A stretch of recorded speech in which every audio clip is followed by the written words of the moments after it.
Okay, so we had, looks like 3 questions posed to us. Yes. The first was story. How well does the text flow as an attempt to share research findings in a narrative format? I think that was pretty good. I think they did a good job. I liked how they had the kind of conversation, like they asked the kid the questions and then they gave description of it, like they were telling an actual story.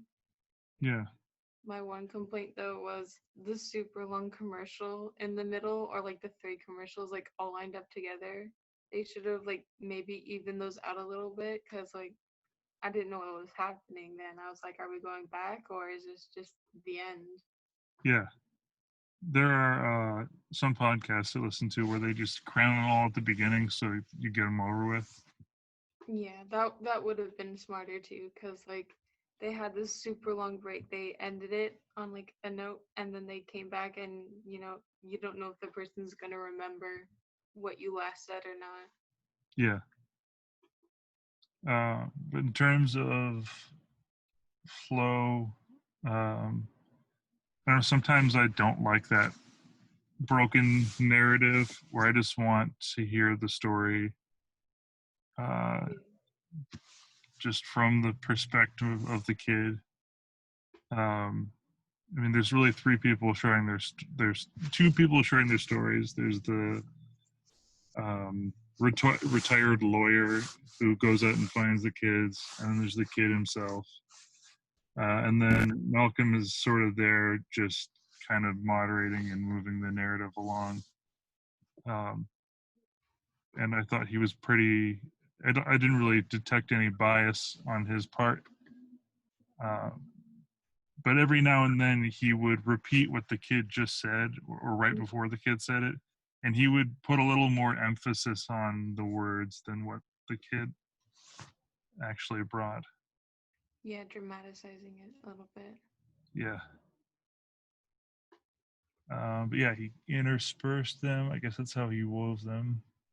Yeah. And then there's also the sister. So 4 voices in all. Yeah, I think they also had that one dude's partner that he worked with at the thing, but she wasn't too big Oh of yeah, in that, so I wouldn't really count her either. yeah, But yeah, they had the two main storytellers, the aider.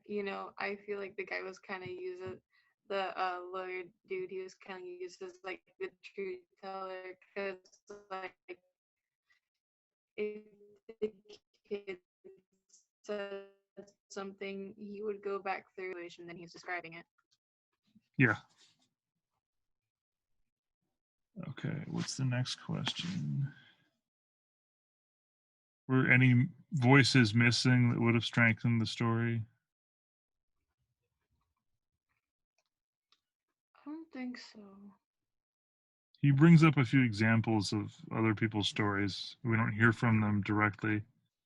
Yeah. Uh, so it's always nice to have that first person connection rather than some secondhand information. Not that we don't find him untrustworthy. So, Yeah. argument: how well does the podcast connect the research to the narrative and backstory of the characters to Gladwell's underlying purpose?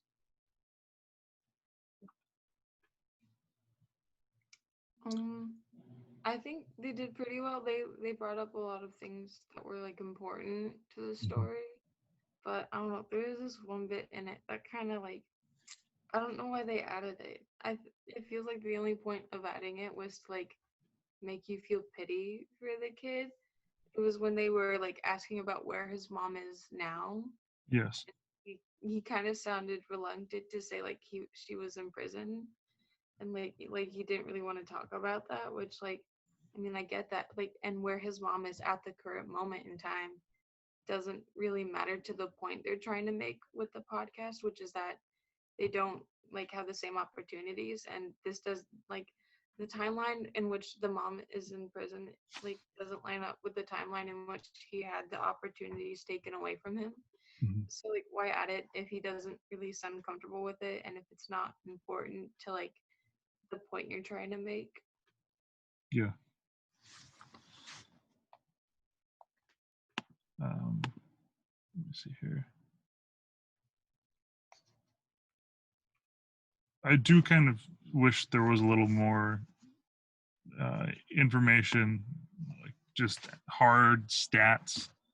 Um, that could have been a nice point, just to say this is what his story is, and there are 1 million more like it, and in this region specifically or whatnot.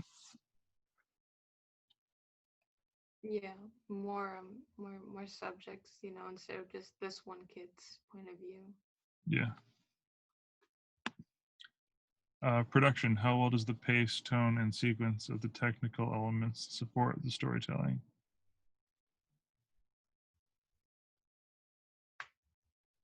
It's a short podcast, really, with about 30 minutes.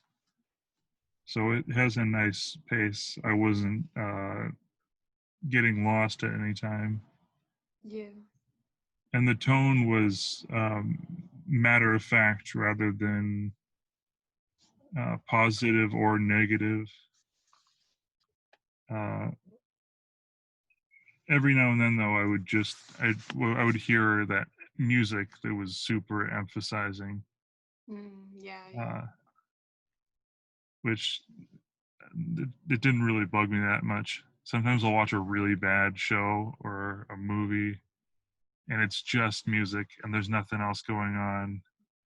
Or those cliche road trip moments where it's up, they're going on their journey, and the music's playing. You get it. You could have just cut to the next scene. Yeah. But they did it pretty well and added just a little aider to the story that he was telling. Yeah. Yep. Yeah, I think it was nicely paced out. Yep.